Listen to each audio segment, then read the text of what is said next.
अस्सलाम वालेकुम। वेलकम है आप सबका हमारे इस यूट्यूब चैनल जहांगीर सेज में। अगर आपको इस साल पीएमएसएस के लिए अप्लाई करना है तो 3 पॉइंट्स मैं आपके साथ डिस्कस करूंगा जो आपको अपने माइंड में रखने हैं पहले।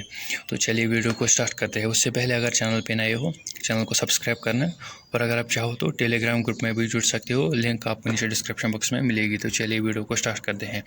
सबसे पहला पॉइंट जो है वो ये है कि अगर आपने पीएमएसएस के लिए अप्लाई करना है, आपने कोई और स्कॉलरशिप नहीं लेनी है, चाहे आपकी एनएसपी स्कॉलरशिप हो, चाहे आपकी लेबर कार्ड स्कॉलरशिप हो, चाहे आपकी एचडीएफसी बैंक की स्कॉलरशिप हो। जो भी स्कॉलरशिप अगर आप लेते हो तो आपकी जो स्कॉलरशिप है वो आपको नहीं लेना है। अगर आपने 12th तक लिया है, 11th 12th तक अगर आपने लिया है स्कॉलरशिप तो उससे कोई इम्पैक्ट पड़ने वाला नहीं है। लेकिन अगर आपने इस साल किसी के लिए अपना फॉर्म सबमिट किया स्कॉलरशिप के लिए, क्योंकि इस टाइम पे एनएसपी की जो है वो शायद उसकी जो लिंक है वो डाउन हो चुकी है, यानी कि उसका जो फॉर्म है वो हो गया है। और अब जो लेबर कार्ड स्कॉलरशिप उसका भी जो है वो आप अप्लाई कर सकते हो विद इन डेज़ में।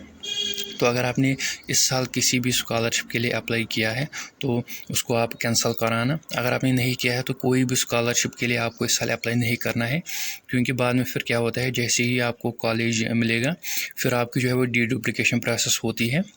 तो अब फिर आप क्या होगा, अगर आप डुप्लीकेशन में पाए, यानी कि अगर आप किसी भी कोई और दूसरी स्कॉलरशिप लेते हुए पाए गए तो आपको क्या होगा, आपका जो है वो जो भी कॉलेज आपको मिला होगा उसमें आपको एडमिशन नहीं दिया जाएगा, आपका एडमिशन कैंसिल होगा।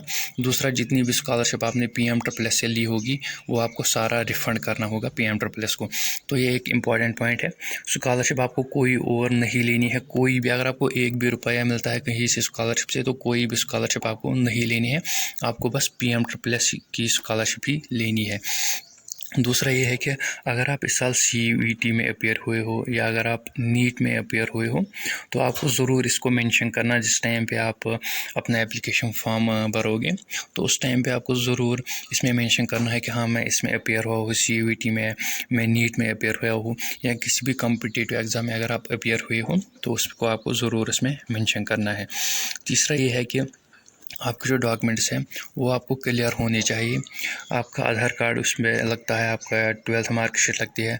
अगर आपको पता नहीं है कि कौन डॉक्यूमेंट उसको आपको PMSSS के लिए रिक्वायर है, मैंने इस पर वीडियो बनाया है, वो आपको नीचे डिस्क्रिप्शन बॉक्स में मिलेगा, उस वीडियो को आप देखना। यहाँ पर जो मेन पॉइंट है वो ये है कि जितने भी डॉक्यूमेंट्स आपको उसमें रिक्वायर हैं सबों में जो है वो आपका नेम वो सेम होना चाहिए, यानी कि स्पेल आपको अलग अलग नहीं होना चाहिए, या DO भी आपका अलग अलग नहीं होना चाहिए। जैसे कि हमारा ये होता है कि आधार कार्ड में हमारा एक स्पेल होता है, 12th मार्क्स कार्ड में दूसरा स्पेल होता है, ऐसा आपको नहीं करना है। आपको अपना स्पेल ठीक होना चाहिए, पापा का स्पेल भी ठीक होना चाहिए, मामा का स्पेल भी ठीक होना चाहिए, एड्रेस भी सेम सबों डॉक्यूमेंट्स में आपका सेम होना चाहिए, और DO भी आपका सबों में सेम होना चाहिए। यानी कि सब डॉक्यूमेंट्स में आपकी जो पर्सनल इंफॉर्मेशन है वो सब सेम होनी चाहिए। और यहाँ पर एक और पॉइंट मैं यहाँ पर ऐड करना चाहूँ, वो ये है कि इनकम जो है आपकी 8 लाख तक होनी चाहिए। अगर 8 लाख है तो उसके लिए आप एलिजिबल बन जाओगे, लेकिन अगर 8 लाख से अबो है, एक भी रुपया अगर अबो हो तो आप एलिजिबल नहीं बन जाओगे।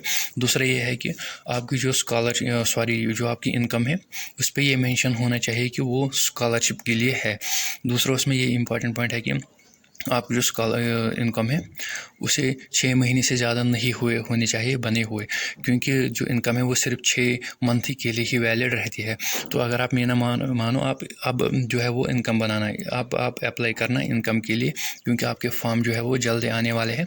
तो अब आप अप्लाई करना, उसके लिए 2-3 दिन में आपके लिए बन जाएगी, ऑनलाइन ही बनती है अब इनकम। तो अब आप उसके लिए अप्लाई करना। तो अगर आपको वीडियो अच्छा लगा तो उसे अपने फ्रेंड्स के साथ भी शेयर करना। मिलते हैं किसी अगले वीडियो में, तब तक के लिए अल्लाह हाफिज़।